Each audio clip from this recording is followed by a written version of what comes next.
एक जमाने की बात है। एक घने जंगल में एक बहुत ही शरारती और चालाक बंदर रहता था। उसका नाम था मकरू। मकरू को किसी से भी छल कपट करने में मजा आता था। वो दूसरे जानवरों को बेवकूफ बनाकर खूब हंसता था। उसकी इस आदत से सारे जानवर परेशान रहते थे। कोई भी उस पर भरोसा नहीं करता था। एक दिन की बात है, जंगल के एक हिस्से में भीषण आग लग गई। सारे जानवर डर के मारे इधर उधर भागने लगे। सबसे ज्यादा परेशानी पक्षियों की थी, जिनके घोंसलों में छोटे छोटे बच्चे थे। एक नन्ही चिड़िया बुरी तरह घबराई हुई थी।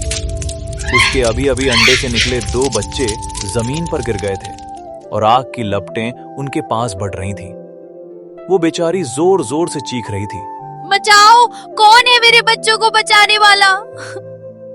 उधर से गुजरते हुए मकरू ने यह दृश्य देखा।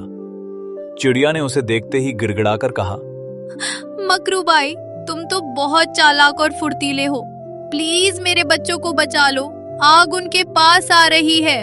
मकरू ने चिड़िया के बच्चों की तरफ देखा। वे बहुत छोटे और असहाय थे। उसके दिमाग में फिर से शरारत का ख्याल आया। उसने मुस्कुराते हुए कहा, बेशक मैं बचा सकता हूँ, लेकिन उसके बदले में तुम मुझे क्या दोगी? चिड़िया फूट फूट कर रोने लगी। मेरे पास तो कुछ नहीं है, बस मेरे ये बच्चे हैं। मैं तुम्हारी हर दिन मीठी बोली बोलूंगी। नहीं नहीं, मकरू ने अपनी पूंछ हिलाते हुए कहा, मुझे तो तुम्हारा चमकीला पंख चाहिए। वह तुम्हारे गले में है। मैं उसे लेकर अपनी गुफा सजाऊंगा। चिड़िया ने झट से अपने गले से वो खूबसूरत पंख उतारकर मकरू की तरफ फेंका और कहा, ले लो, बस मेरे बच्चों को जल्दी बचाओ। मकरू ने पंख उठाया, उसे अच्छे से देखा और अपनी पेटी में रख लिया। फिर वो बोला, बस अब मैं जाता हूँ। और वो पेड़ों पर कूदता फांदता उल्टी दिशा में भाग गया। चिड़िया ने देखा तो उसके होश उड़ गए। उसने पुकारा, अरे मकरू, तुम किधर जा रहे हो? मेरे बच्चे तो वहां हैं। अब चिड़िया के लिए कुछ नहीं बचा था। वो अपने बच्चों के पास लौटी, उन्हें अपने पंखों से ढक लिया और रोने लगी। लेकिन तभी एक आश्चर्य हुआ। आग की लपटों से घिरे उस स्थान पर एक विशाल हाथी आया। उसका नाम भीमसेन था। भीमसेन ने अपनी सूंड में पास के तालाब से भरपूर पानी भरा और उन बच्चों पर डाल दिया। फिर उसने धीरे से अपनी सूंड से उन दोनों बच्चों को उठाया और एक सुरक्षित जगह पर रख दिया। चिड़िया ने राहत की सांस ली और भीमसेन के पैरों पर गिरकर बोली, भीमसेन राजन, आपने मेरे बच्चों की जान बचा ली। मैं आपकी कैसे सेवा करूं? भीमसेन ने प्यार से कहा, बहन, सेवा तो क्या करोगी? जंगल में एक दूसरे के काम आना ही तो सच्चा धर्म है।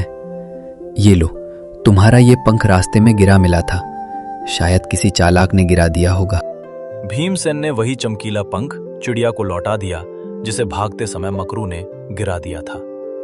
चिड़िया ने खुशी से पंख संभाला और उस दिन के बाद से वो हमेशा भीमसेन के पास जाकर मीठी बोली बोलती और उसके बड़े बड़े कानों को सहलाती। अब बात करते हैं मकरू की। उस दिन के बाद से जंगल में उसका नाम धोखेबाज बंदर पड़ गया। कोई भी जानवर उससे बात नहीं करता था। अगर वो किसी के पास जाता तो सब उसे देखकर मुंह फेर लेते या धिक्कार है तुझे कहकर भगा देते। एक दिन भूखा प्यासा मकरू एक पेड़ के नीचे बैठा सोच रहा था।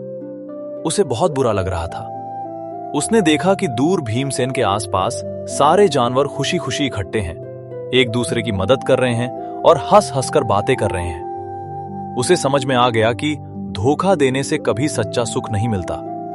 दूसरों की मदद करने और सच्चा होने में जो आनंद है, वो छल कपट में कहां। उस दिन के बाद से मकरू ने कसम खाई कि वो फिर कभी किसी के साथ धोखा नहीं करेगा। धीरे धीरे उसने अपनी आदत बदलनी शुरू की।